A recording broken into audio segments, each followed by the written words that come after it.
এক নাম্বার, আরশের নিচে ছায়া পাবে কে? তো নেই পরায়ণ নেতা, যে সঠিকভাবে বিচার ফাইসালা করবে। আচ্ছা বলুন, আজকে বর্তমানে সঠিক বিচার ফাইসালা হচ্ছে? জি। যারা পদে আছে, যারা দায়িত্বে নিয়েছে, আচ্ছা বলুন তারা ন্যায়ের সঙ্গে বিচার ফাইসালা করে? জি না।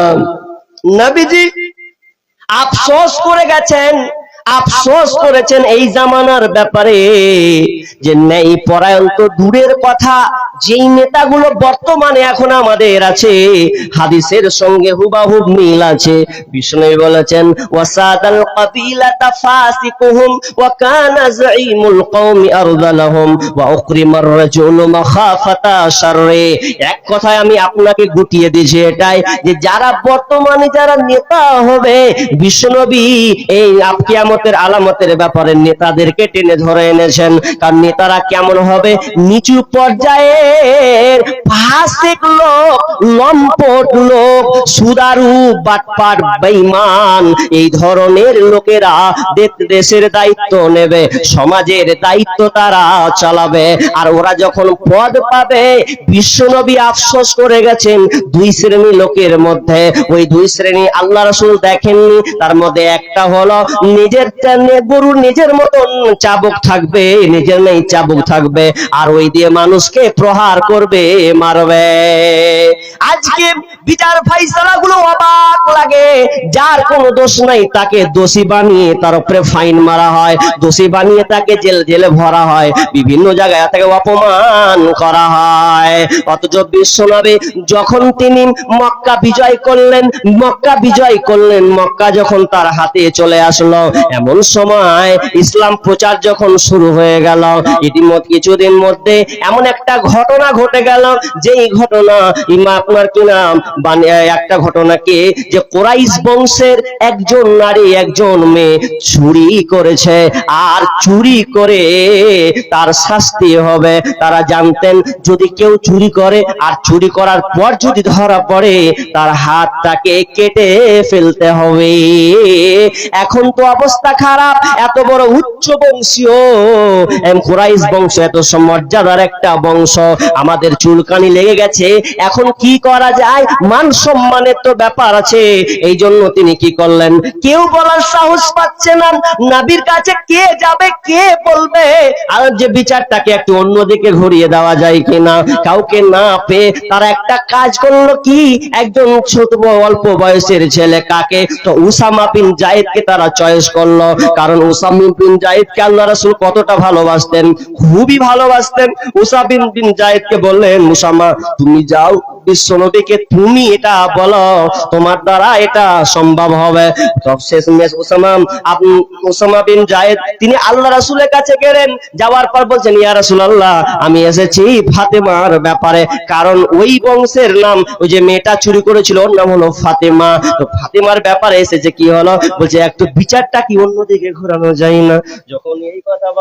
যখনই এই কথা বলেছেন, বিশ্বনবীর চোখ লাল বর্ণের হয়ে গেছে, আর যখনই হয়ে যাওয়া তখন সঙ্গে সঙ্গে রাগান্বিত হয়ে গেলেন। তিনি বুঝতে পারলেন খুব খারাপ অবস্থা।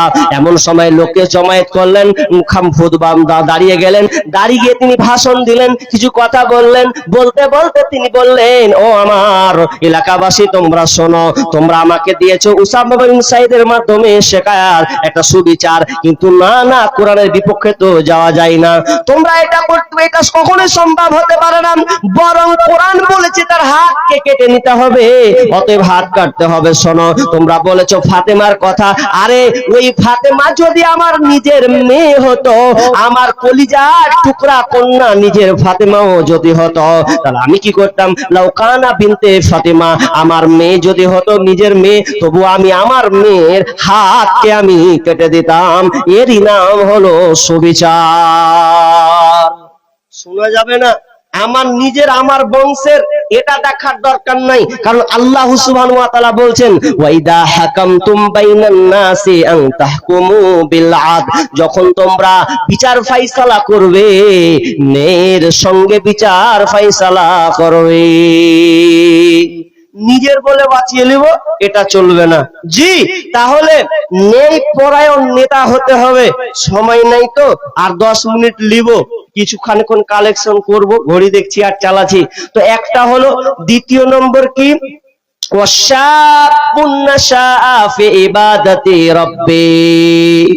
যেই যুবক তার যৌবন বয়সে আল্লাহ রাস্তায় অতিবাহিত করেছে, আল্লাহ রাস্তায় কাটিয়েছে, ওই যুবকটা আরশের নিচে ছায়া পাবে। ওই যুবকটা আরশের নিচে ছায়া পাবে যেই যুবকটা যার যৌবনটা আল্লাহ রাস্তায় কেটেছে। জি, এবার যদি আমি আপনাদেরকে প্রশ্ন করি যে আরশের নিচে ছায়া, আজকে বর্তমান ইয়ং জেনারেশন যারা যুবক আছে ওরা আরশের ছায়া পাবে। জি, কারণ আজকের ইয়ং জেনারেশন যুবক যারা, যুবতী যারা, তারা মনে হয় আল্লাহর ইবাদতে পার করছে। জি, অবস্থা খুব কঠিন। বর্তমান প্রেক্ষাপট, আজকে যুবক রসাতলে চলে গেছে। ইসলাম, দিন ইসলামকে বাদ দিয়ে তারা দুনিয়ার নীতি অর্থাৎ দুনিয়াবি কার্যকলাপ অর্থাৎ বেদুইনের অবিশ্বাসীদের কালচার নীতি তারা মেনে চলছে, সংস্কৃতিকে তারা গ্রহণ করেছে। আল্লাহর ইবাদত কোথায়? জি, দেখেন আজকে বর্তমানে যুবকের অবস্থা, বর্তমান যুবকের মাথার চুল দেখেন, বর্তমান যুবকের তার শরীরের ফিগারের বাহার দেখেন, চুলের স্টাইল দেখেন। বর্তমান যুবক মোবাইল হাতে, একদম দামি দামি মোবাইল ব্যবহার করছে, একটা দুইটা করে মোবাইল। মোবাইল বাধা নয়, আমি বলছি না বাধা নয়, কিন্তু আজকে যুবকরা রসাতলে চলে গেছে। দেখেন আজকের বর্তমানে যুবক যুবতী মোবাইলের মাধ্যমে যতগুলো মোবাইল আমরা ব্যবহার করছি আমার যুবক ভাইয়েরা, এই সবচাইতে মারাত্মক যদি গুনার কাজ থাকে তো এই মোবাইলের মাধ্যমে। মোবাইলের মাধ্যমে আজকের ইয়ং জেনারেশন ধ্বংস হয়েছে। কি করে? রাত 12টা 1টা পর্যন্ত জেগে আছে। আজকে একটা এমন একটা কালচার হয়ে গেছে, ফ্যাশন হয়েছে, নিয়ম নীতি হয়েছে, যাকে গার্লফ্রেন্ড বয়ফ্রেন্ড এখন সংক্ষিপ্ত নাম দিয়েছে জিএফ আর বিএফ। জিএফ মানে গার্লফ্রেন্ড, বিএফ মানে বয়ফ্রেন্ড। আজকে এটা সামান্য হয়ে গেছে, বাপ মার মাথা ব্যথা নাই।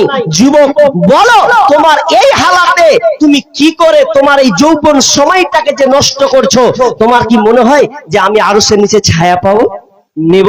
কি অবস্থা আজকে মোবাইলে, আজকে যুবকেরা শেষ হয়ে গেছে। অথচ যুবকের দাম কত? আল্লাহ রাসূল বলছেন ইকতানিম খামসান ক্বাবলা খামসিন, 5টা জিনিস আসার আগে তোমরা 5টা জিনিসের মূল্যায়ন করো। নাম্বার 1, সাবাবাকা ক্বাবলা হারামিক, তুমি তোমার যৌবন পেয়েছো, এই যৌবনকে তুমি কাজে লাগাও বার্ধক্য আসার আগে। তুমি যৌবনের মূল্যায়ন করো, যৌবনকে তুমি নিয়ামত মনে করো, গনিমত মনে করো। যৌবন তুমি পেয়েছো, এই যৌবন একবারই পাবে, দ্বিতীয় চান্স পাবে না। দেখেন না কত বাপজি, কত বৃদ্ধ অবস্থায়, বয়স হয়ে গেছে 60-70 বছর হয়ে গেছে, চায়ের দোকানে আর ভাতের টেবিলে বসে যখন ওকে পানি দেওয়া হয়েছে তো পানিটা ঠিক মতন করে খেতে পারছে না। 1 গ্লাস পানি খেয়েছে, তো 1 গ্লাস পানি খেতে খেতে খেতে অর্ধেক পানি আর কাপড়ে পড়ছে না, এলে থালাতে পড়ছে, জমিনে পড়ছে, ব্যালেন্স শেষ। এখন যদি ওই বাপজি বলে আল্লাহ আমাকে যৌবনটা ফিরিয়ে দাও, একবার পাবে, দ্বিতীয় চান্স পাবে না। একবারই আল্লাহ তোমাকে যৌবনটা দান করবে, একবারই পেয়েছো তো একবারই পাবে, দ্বিতীয় চান্স তুমি পাবে না। কিন্তু যুবক, তুমি তোমার যৌবনটাকে কোথায় কাজে লাগালে? ছেলের মেয়ের পেছনে তুমি সময় ব্যয় করেছো। নারী ও বোন, তুমি ছেলের পিছনে সময় ব্যয় করেছো।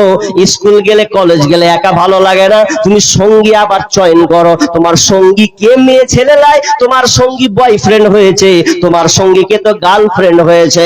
এ করে তুমি মোবাইলে সম্পর্ক তৈরি করে নিয়েছো করেছো, রাত 12টা 1টার সময় তার সঙ্গে চ্যাটে লিপ্ত আছো, মেসেঞ্জারে আছো, হোয়াটসঅ্যাপে আছো, তুমি মনে করছো কি আনন্দের মধ্যে বসবাস করছি। বাপ মাও বেতাল হয়ে গেছে, মোবাইলটা দিয়ে সন্তানদেরকে শেষ করেছে। তো বাপ মা হলো প্রথমে দায়ী। বাপ মা ছেলে মেয়েদের মোবাইল দিয়ে শেষ করেছে। তারপরে দ্বিতীয়ত আমার ব্যক্তিগত মত, অনেকেরই মত, আজকে সরকার শিক্ষা ব্যবস্থাকে বাদ দিয়ে আর সবার হাতে মাধ্যমিক পাস হলে একটা করে মোবাইল ধরিয়েছে। এটা সবচাইতে মারাত্মক। আপনি মত কি হবেন যা হবেন জানি না, আমি আমার জ্ঞান গর্ভ থেকে বলছি, আমি যতটুকু বুঝেছি ততটুকুই বলছি। আজকে সরকার মোবাইলটা যদি বাদ দিয়ে ভালো শিক্ষার ব্যবস্থাপনা করতো তাহলে এই হালাতটা হতো না। আজকে মাধ্যমিক পাস হতে গিয়ে প্রত্যেকটা ছেলে মেয়ের হাতে মোবাইল আছে। তো মোবাইল দিয়ে কি হচ্ছে বাপ মা টের পায় না, বাপ মা বুঝতে পারে না। বাপ মা মনে করছে দুনিয়াটা মনে হয় এরকম, কিন্তু রসাতলে যাবে। কারণ একটা ছেলের হাতে যদি মোবাইল থাকে, বুদ্ধিজীবী একজন পোস্ট করেছেন, তিনি বলছেন কোন বাপ মা যদি ছেলে কিংবা মেয়েকে মোবাইল দেয়, তাহলে ওই বাপ মা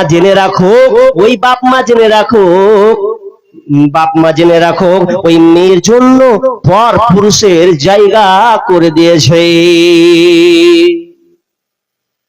আপনি ভাবছেন আমি ঘুমাইনু, 10টা হলো, নামাজ পড়নু, এসারের নামাজ, ঘুমিয়ে গেল, আর আমার ছেলে মেয়ে মনে শুতে ঘুম পাচ্ছে।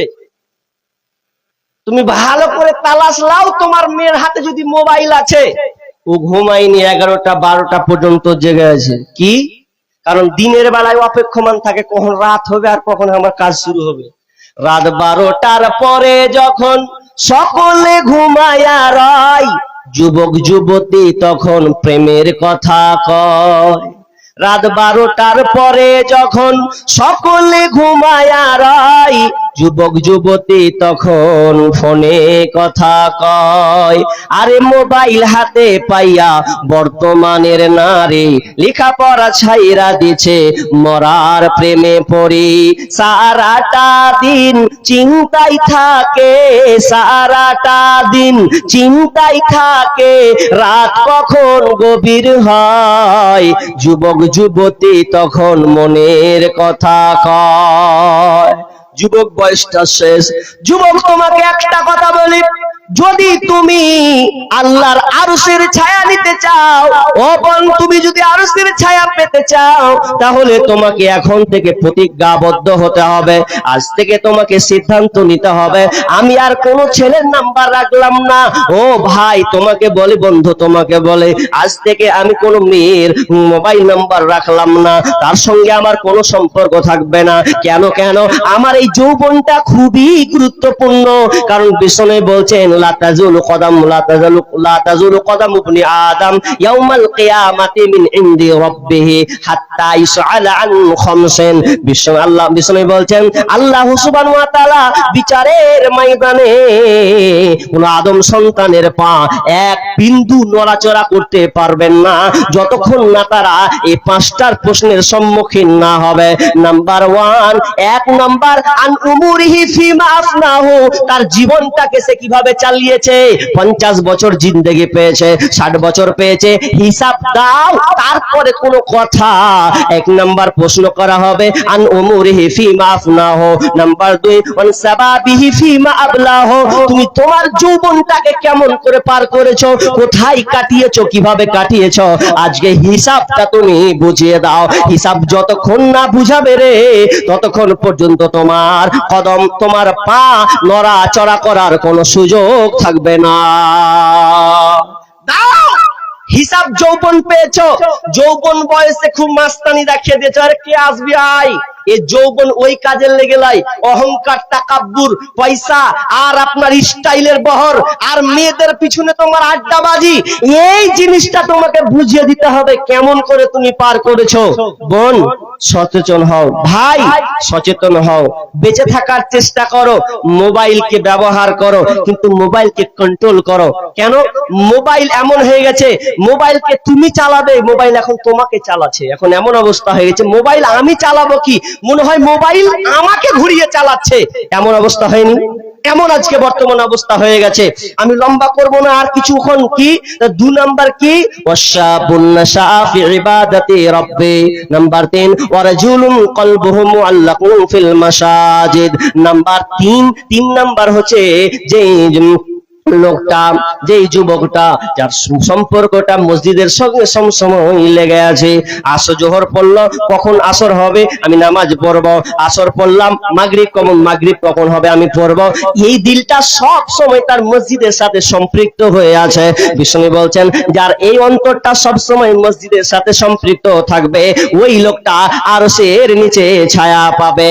ওয়ারাজুলানি তাহাব্বা ফিল্লাহি ইসতামা আলাইহি ওয়া তাফাররাকা আলাই, ওই লোকটা যেই লোকটার ভালোবাসা দুজনে ভালোবাসে আল্লাহর জন্য, আল্লাহর জন্য তার এক অপরকে ভালোবাসে, কিন্তু আল্লাহর জন্য তাদের সম্পর্ক হয়েছে, আবার আল্লাহর জন্য তাদের সম্পর্ক বিচ্ছেদ হয়েছে, এই রকম লোক আরশের নিচে ছায়া পাবে। আর তারপরে বলছেন ورجلان تحابا في الله استمع عليه وتفرق عليه ورجل تسوى ورجل। তার 5 নম্বর হচ্ছে 5 নম্বর বিশ্বনবী বললেন ওই লোকটা, যেই উচ্চ বংশীয় মহিলা, উচ্চ বংশীয় নারী কোন পুরুষকে একটা ডাকলো, ডাকার পর বলছে ওরে আয় তুই আমাকে নে, আমি তোর জন্য প্রস্তুত আছি, তুই আমার দিকে চলে আয়, এবং আমি তোকে অফার দিলাম। কোন উচ্চ বংশীয় মহিলা যদি ডাকে আর ওই সময় যুবকটা বলে দেয় ইন্নী আখাফুল্লাহ, আমি আল্লাহকে ভয় করি, আর ভয় করি বলে সে তার কাছে গেল না, ওই যুবকটা আরশের নিচে ছায়া পাবে।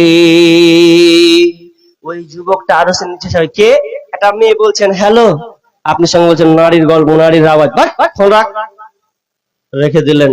ফের কেউ লাগাচ্ছে, কার সঙ্গে সম্পর্ক হলো, কেউ আপনাকে খুব প্রস্তাব দিচ্ছে কোন নারী, আপনি বলছেন সিধা হাঁট, আমার রাস্তা আমি, তোর রাস্তা তুই। আপনি সুযোগ পাচ্ছেন কিন্তু সুযোগকে কেটে দিচ্ছেন, এড়িয়ে দিচ্ছেন। জি না, কারণ আমি আল্লাহকে ভয় করি। সাবধান বোন, সাবধান হয়ে যাও। এ বলে তুমি এড়িয়ে চলে গেলে, তাহলে ওই যুবকটা আরশের নিচে ছায়া পাবে। জি, যুবক পারবে? কোন মেয়ে তোমাকে, সুন্দরী মেয়ে তোমাকে ডাকলো, তোমাকে অফার দিল, তো তুমি অফারটাকে প্রত্যাখ্যান করবে, বাদ দিয়ে দেবে? তোমার দ্বারা সম্ভব হবে? জি। তাহলে ছোট্ট করে একটা বলি, তাহলে তোমার মনে ঈমানি তাজা বাড়বে। কেমন? উবাইদ বিন উমাইর একজন বিজ্ঞ, একজন আলেম, মক্কার উবাইদ বিন উমাইর একজন বিজ্ঞ আলেম, এত বড় পণ্ডিত আল্লাহওয়ালা মানুষ। তো মক্কার একজন স্ত্রী, একজন বিবি আয়নার সামনে মুখের চেহারাকে দেখছে, দেখার পর বলছে মা আমার চেহারা দেখছি। আর স্বামীকে বলছে স্বামী তুমি তো পাগলা হয়েছো, যাকে ডাকবো সেই পাগলা হবে। তোর মাথা খারাপ, কি বলছিস তুই? বলছে ঠিকই বলছি, দেখছেন আমার চেহারা, দেখছেন চেহারা আমার এত সুন্দর, যে কোনো ছেলেকে ডাকবো ও পটে যাবে। তখন ওর স্বামী বলছে রাগে জ্বালাতে, তোর মাথা খারাপ, তুই সুন্দরী বলে যেমন তাই বলবা? বলছে এমন একজন লোক আছে যে লোকটাকে যা তোকে পাত্তাই দিবে না। বাজি খেলছে যে তুমি কেমন কথা কইছো, আমার স্বামী আমাকে পাত্তা দিবে না, মানে আমাকে পারমিশন দাও, একবার বলে দেখো ওই লোকটাকে যদি আমি পাগলা না করে দিই, যা তোকে পারমিশন দিনু। উবাইদ বিন উমাইর দাস দিচ্ছেন আর ওই সময়তে চলে গেছে। এমন সুন্দর করে সেজেছে ও, মেয়ে সৌন্দর্য প্রকাশ করলে, বহি প্রকাশ করলে তো সুন্দর হবে, এত সুন্দর করে ও সেজেছে, দেওয়ার কাজ চলে গেছে। চলে গিয়ে বলছেন আসসালামু আলাইকুম। ওয়ালাইকুম আসসালাম। তুমি কি করে ঢুকলে? এই পোশাকে কেমন করে আমার কাছে ঢুকলে বলো? বলছে আপনি আমাকে রাগ করিয়েন না, আমি ঢুকে পড়েছি, যেভাবে হোক আমি ঢুকে পড়েছি। তো বলছে তুমি এই কাপড়ে এমন ভাবে এসেছো যে তুমি আমার কাছে কেন এসেছো? তো মেয়েটা বলছে হুজুর আমি আপনার প্রেমে পাগল হয়ে গেছি, আমি আপনার প্রেমে আত্মহারা হয়ে গেছি, আপনার যখন থেকে শুনেছি আপনাকে ছাড়া আর ভাল লাগে না, আপনাকে আমি অফার দিয়ে দিলাম, আপনি আমাকে ভোগ করতে পারেন, আমার কাছে আপনি আসতে পারেন, এটা আপনাকে বড় সুবর্ণ সুযোগ দেওয়া হলো। যেমনই কথা বলা, উবাইদ বিন উমাইর বলছেন খবরদার এরকম কথা তুমি বের করো না। শোনো, বলছে আমি বের হব না যতক্ষণ পর্যন্ত তুমি আমার কথার সাড়া না দেবে। তখন উবাইদ বিন উমাইর কত চালাক মানুষ ছিলেন, তখন তিনি বলছেন একে তো বের করতে হবে, একে একটা ভয়ের মধ্যে নিয়ে আসতে হবে। তখন বলছেন ও মহিলা শোনো, ঠিক আছে তোমার আমি আবদার পূরণ করে দেব, আমি তোমার দিকে ঝুঁকি মারব, তবে আমার কয়েকটা প্রশ্ন আছে, এই প্রশ্নের উত্তর তোমাকে দিতে হবে। নাম্বার 1, বলো তুমি এ মহিলা তুমি বলো, যখন তোমার মালাকুল মউত আসবে, যখন তোমার প্রাণ পাখিটাকে বের করে নিয়ে যাবে ওই সময়তে, আর আমি যদি বলে আসো মেয়ে এখন আমরা দুজনে নির্জনে চলে যাই, আচ্ছা বলো তো তুমি এটা কি চাইবে? মহিলা বলছেন না না না, এটা কেন চাইবো, আমার প্রাণ পাখি বেরিয়ে যাবে, আত্মা বের হবে, মালাকুল মউত বের করে দেবে, ওই সময় আমার মরণ হবে, আমি ওই সময় খারাপ কাজ করতে পারি না। এবার বলছে তাহলে ঠিক আছে চলো, তোমাকে কবরে নিয়ে যাওয়া হলো। ধরো এবার কবরে নিয়ে যাওয়ার পর যখন মুনকার নাকির যখন তোমার কাছে আসলো, আর আমি ওই সময় যদি বলি চলো মেয়ে তোমার তামান্নাটা আমি মিটিয়ে দিই, আচ্ছা তুমি কি চাইবে? মেয়ে বলছে না না না, ছি ছি ছি, না না, এটা তো কখনোই আমার দ্বারা সম্ভব নয়। আচ্ছা ঠিক আছে চলো, উত্তর ঠিক আছে। এবার বলো যখন কিয়ামতের ময়দানে হাজির করা হবে, আর আমি যদি বলে ও মেয়ে চলো তোমার তামান্নাটা মিটিয়ে দিই, আচ্ছা তুমি কি চাইবে? মেয়ে বলছে না না না, এটা আমি তো কখনোই চাইবো না। তো এই করতে করতে পুলসেরাত পর্যন্ত যখন তাকে প্রশ্নের সম্মুখীন করা হলো, ওই মহিলাটা আর থাকতে পারলো না, চোখ দিয়ে ঝরঝর করে পানি পড়ে সে ব্যাকেট কেটে বাড়ি চলে গেল। স্বামী আবার উল্টা হয়ে গেছে, কি হয়েছে? স্বামী আবার দেখছে আমার বিবি এত সুন্দরী ছিল, এত সুন্দর করে সাজতো, আজকেও তাপসীর মতন হয়ে গেছে, ওকে আর প্রেমিকার মতন পাচ্ছে না। উবাইদ বিন উমাইর কি এমন কথা দিয়েছে যে আমার বিবি আর আগেকার মতন হচ্ছে না। জি, যারা প্রকৃত আল্লাহকে ভয় করে তারা কোনোদিন কোনো মেয়ের পাত্তা দিবে না, তবে যারা আল্লাহকে ভয় করে না, যারা লম্পট বেঈমান, সেই লম্পট বেঈমানেরা মেয়েদের পিছনে পিছনে ঘুরবে। কিন্তু যারা প্রকৃত যুবক, যেই যুবক বলে আমি হলাম প্রকৃত যুবক, বীর যোদ্ধা, সেই যুবক যে মেয়ের ওয়ার্স পারমিশন পেলেও মেয়েকে অ্যাভয়েড করে দেয়, চলো তোমাকে আমি এই সুযোগ দিতে পারি না, আমি আল্লাহকে ভয় করি। জি, 6 নম্বর ওয়ারাজুলুন তাসাদ্দাকা আখফা, ওয়ারাজুলুন তাসাদ্দাকা আখফা হাত্তা লা তা'লামা শিমালুহু মা তুনফিকু ইয়ামিনুহু। 6 নম্বর হচ্ছে যে যেই ব্যক্তি দান করলো, দান করছে কিন্তু দান করার সময় ডান হাত দান করছে কিন্তু বাম হাত টের পাচ্ছে না, লোককে জানাচ্ছে না, এমন ভাবে ও দান করছে যে দান করার কারণে এক কথায় আশেপাশে জানতে পারছে না। এমন করে উদাহরণ দেওয়া হয়েছে, ডান হাত দিল বাম হাত জানতে পারলো না। এইরকম যদি কেউ দান করে তাহলে সে আরশের নিচে ছায়া পাবে। আর 7 নম্বর ওয়ারাজুলুন যাকারাল্লাহ ওয়া খালিয়ান ফাফাজাত আইনা, 7 নম্বর ওই ব্যক্তিটা আরশের নিচে ছায়া পাবে যেই যুবকটা রাতের সময় তার চোখ দিয়ে অশ্রু ঝরেছে, আল্লাহর ইবাদতে আল্লাহর জিকিরে কাটিয়ে দিয়েছে, আর চোখ দিয়ে তার পানি ঝরঝর করে ঝরেছে, ওই যুবকটা আরশের নিচে ছায়া পাবে। আমি লম্বা করলাম না, পরের 3-4টা তাড়াতাড়ি করে কুটে নিয়েছি। ভাই বন্ধু, জি আমি আপনাকে বলতে চাচ্ছি, এই দুনিয়ার মোহ ফিতনাতে থাকিয়েন না। আর যদি আরশের ছায়া পেতে চান, দুনিয়ার কতদিন এই দুনিয়াতে থাকার জন্য আজকে আমরা দৌড়াদৌড়ি লাফালাফি ছুটাছুটি। আজকে যদি এসআইআর এর নাম যদি প্রথম আপনি দিয়েছেন, তারপরে হিয়ারিং এ আপনাকে ডাকছে, জি প্রত্যেককে হিয়ারিং এখন ডাকা হচ্ছে, কেন? যে প্রমাণ করে যাও তুমি ভারতের নাগরিক কিনা। এত কিছু দেওয়ার পরে আবার ডাকা হচ্ছে, শুধু আপনাদের এলাকা বলে নয়, আমাদের এলাকা তো আরো ভুরি ভুরি, এক একটা বুথে 600 জনের নামে হিয়ারিং আসছে, 600-700 হিয়ারিং।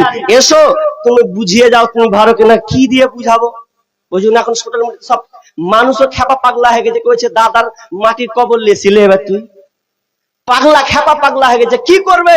একজনকে দেখছি মাথায় টিনে করে যা দলিল ছিল সব মাথায় করে চলেছে, এবার কি লিবি? আমি বুঝতে পারি না কিছু, কি দিব তোকে, কি লিলে আমি ভারতের নাগরিক হব? বাপ দাদা যেখানে মরে গেল সেখানে। তো যাই হোক, আপনারা চেষ্টা করুন, আল্লাহর কাছে দোয়া করুন। আমি যেটা বলতে চাচ্ছি, দুনিয়ার ব্যাপারে আপনি এত কিছু রেডি করছেন যে আমি ভারতের নাগরিক কিভাবে প্রমাণ করব, এই জন্য আপনার ভয়, নেতা আমাকে ডিসেল ক্যাম্পে ভরবে কিনা এ আপনার ভয়।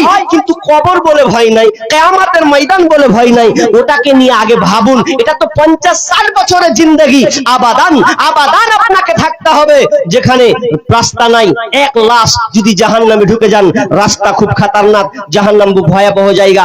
অতএব বিচারের ময়দানে মাথার উপরে সূর্য যদি আপনি না নিতে চান, যদি ওখান বিপদ থেকে বাঁচতে চান, তাহলে আরশের ছায়া পেতে হলে 7টা শ্রেণীর মধ্যে আপনাকে ঢুকে যেতে হবে, তবেই আপনি আরশের নিচে ছায়া পাবেন। বিস্তারিত আলোচনা নয়, যেহেতু আরো 2 জন বক্তা আছেন, 2 জনই আবার ভালো কোরআন হাদিসের পণ্ডিত, ভালো বক্তব্য দেন। তার মধ্যে একটা আব্দুল করিম ভাই আর ব্রাদার রাহুল ভাই, তারা 2 জনেই মনে হয় হাজিরি দিয়েছে, উপস্থিত হয়ে আছেন। ইনশাআল্লাহ আপনারা ধৈর্যের অনুকূলে যতক্ষণ শুনবেন, একটা টাইম মোতাবেক আপনাদেরকে আলোচনা শোনাবেন, ধৈর্যের সঙ্গে বুঝবেন। জি, আমি এখন আপনার কাছে হাত পাতবো কিছুক্ষণের জন্য, মাত্র 40 মিনিটের জন্য আপনাদের কাছে কিছু চাইবো। দেখেন, বেয়াদবি কথা করা হয়ে যেতে পারে, করা হলে আপনি কিছু করার নাই, করা হলে পরে ফিরিয়ে দিয়েন, নাহলে হজম করতে শিখুন। কি কথা, কোন বক্তা যখন কালেকশন করে তখন কইছে যে দেখে তারা চা মেরে চলে আসি, যা থাক থাক, কিছু খেয়ে চলে আসি, একটু ঘুরে লিগা, তারপরে বক্তা নামবে তখন শুনবো।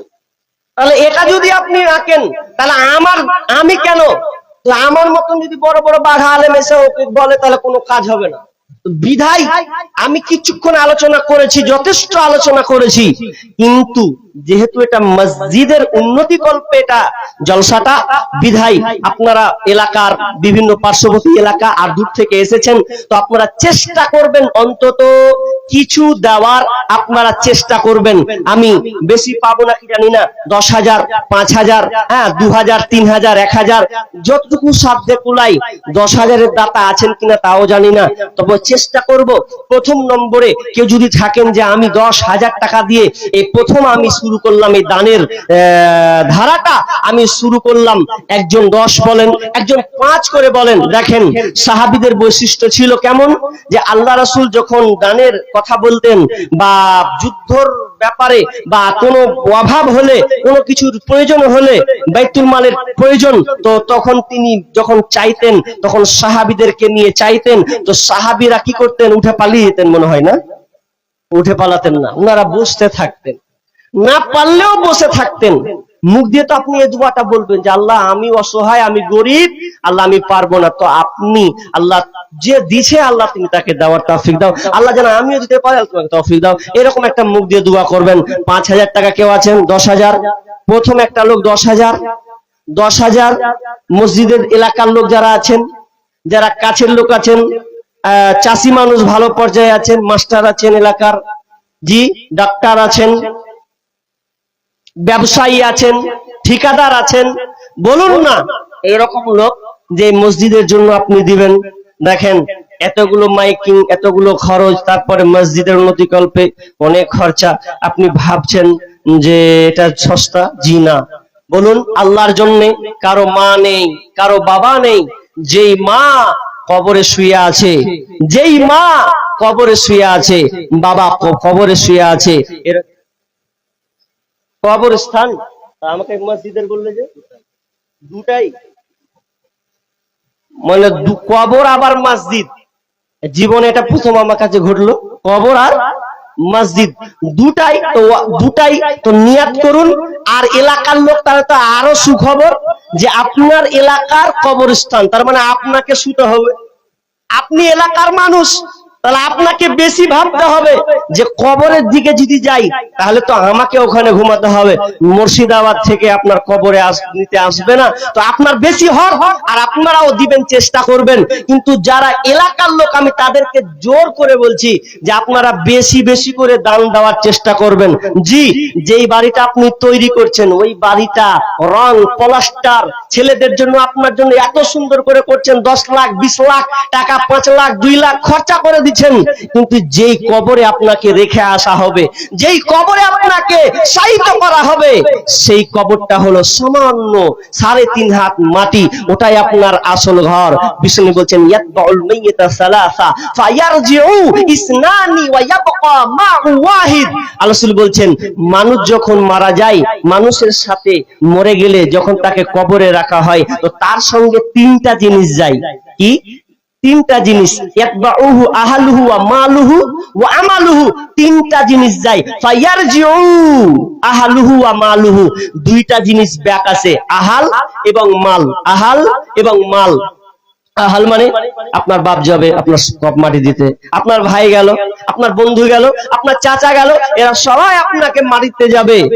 আর যে খাটলিয়া যে দিয়ে আপনাকে ঢেকে রাখা হয়েছিল, ওগুলো সব রিটার্ন আসবে, তবে আপনার সঙ্গে থাকবে ওয়ায়াবকা আমালুহু, আপনার আমল আপনার সঙ্গে থেকে যাবে। বাকি দুনিয়া যত কিছু আছে এগুলো সব থেকে যাবে। জি, আসলে এগুলো কেউ আপন নয়, কেউ আপন নয়। আমরা যা আপন বলি, আপনি মরে দেখেন 3 দিন পর আপনাকে কেউ মনে রাখবে না। 3 দিন পর আপনাকে মনে রাখবে না। যখন দূরে যাবে 1 মাস হতে দেন, আপনার ওই জায়গাটা যে বসেছিল ওই জায়গাটা আপনার জন্য রাখবে না। আপনাকে নিয়ে গল্প করছিল, কেউ বলবে না যে ওখানে আর যাবো না, ওই নেই না, আরো বেশি করে আড্ডা মারবো। আপনি চলে গেছেন তাই। জি, দুনিয়ার কেউ কারো আপন নয়। আপনি মরে গেলে সব শেষ। যতক্ষণ আছেন ততক্ষণ আপনাকে নিয়ে ঘুরাবে মানুষ, মা, ছেলে, বউ, বেটি, সবাই আপনাকে ঘুরাবে। জি, কিন্তু আপন কে? আল্লাহ। কিন্তু আমরা আল্লাহকে ছেড়ে দিয়েছি। জি, নিষ্ঠুর এই পৃথিবীতে কেউ তো আপন নয় তোমারে, কেউ তো আপন নয়, কেউ তো আপন নয় তোমারে, কেউ তো আপন নয়। যাদের সাথে গড়ো তুমি হৃদয়ের বাঁধন, ফাঁকি দিবে সে তোমাকে স্বার্থ হইলে সমর্পণ। হইল না তাই এই দুনিয়ায় পড়ে চলো না। নিষ্ঠুর এই পৃথিবীতে কেউ তো আপন নয়, কেউ তো আপন নয় তোমারি, কেউ তো আপন নয়, কেউ তো আপন নয় তোমারি, কেউ তো আপন নয়, কেউ আপন নয়। আপনাকে একটা উদাহরণ দিই। মরার কথা বাদ দেন, মরার কথা বাদ দিন, যারা বয়স আছেন, বয়স্ক প্রাপ্ত চাচা আছেন, দাদু আছেন, দেখবেন বয়স্ক হয়ে গেলে সম্পর্কটা আস্তে আস্তে আস্তে আস্তে আস্তে ভ্যানিশ হয়। আপনার বাড়িতে 4টা ছেলে আছে, 4টা ছেলে আছে, সব বড় বড়, কে বিজনেসম্যান, কে এটা করে, কে ওটা করে। এখন আপনাকে ছেলেরা ভাগ করে নিয়েছে। ভাগ করেছে কিনা দেখেন ভালো করে। ছেলেরা ভালো ঘরে ঘুমাবে, ভালো জায়গায় ঘুমাবে, আর আপনার ঘরটা গোয়াল ঘরে বেছে রাখবে। গোয়াল যে ঘরটা, ওটা আপনার জন্য থাকবে। আর 4টা বেটা বলবে তুই কখন খিলাবি, তুই কখন খিলাবি, আমি সোমবার, তুই কখন মঙ্গলবার। বাপের খাওয়ার পালিটা করবে কি? বাপের খাওয়ার পালির সিস্টেম করে। আপনার এদিকে আছে বাপের পালি সিস্টেম? আছে সিস্টেম, মৌলবীর মতন পালি সিস্টেম করে দেওয়া হয়। জি, দুনিয়াতে এটা হয়। আরে কত দেখলাম সোশ্যাল মিডিয়াতে, বাপ মরছে তো বেটা এসে বলছে বাপের টিপটা লে তাড়াতাড়ি, না তো হয়ে যাবে না। মরছে তো মরার আগে টিপটাকে আগে মারছে, যা হয় হবে। জি, অনেক এরকম আছেন। দুনিয়াতে আল্লাহ এটা নিদর্শন, আল্লাহ আপনাকে দেখাচ্ছে, দেখ দুনিয়ার কেউ আসল নয়। আপনি একবার খাট তো অনেক বহন করেছেন, একবার যখন মসজিদের খাটলিয়াতে 4 পায়া খাটলি, ওই খাটলিতে যদি আপনি একবার রাত 12টার সময় একাই ঘুমিয়ে যান, চোখ বন্ধ করে দেন, তো আপনাকে কেমন লাগবে?